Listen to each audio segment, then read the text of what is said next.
5 автора, 5 картини. Днес ще ви разкажа за 5 зимни пейзажа на велики художници. Първият е любимият ми Клод Моне с неговата картина Сврака.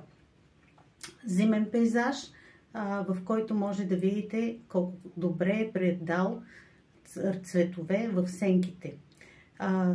При снегът никога не е чисто бял, а винаги има някакъв цвят. Следващия автор, за който искам да говорим, е Кандински. Неговата картина е цветна, радостна, вълшебна. Не случайно той е основоположника на абстракционизма. И ето тук влизаме в една заснежена гора, която е пресъздал Шишкин. Виждате как всичко е като снимка. Следващия пейзаж е зимен парк в Санкт-Петербург, който е нарисуван не от кой да е, а от Айвазовски, който е рисувал основно морето. Тук той е нарисувал зимата, която никак не е обичал и затова е рисувал вътре в ателието си.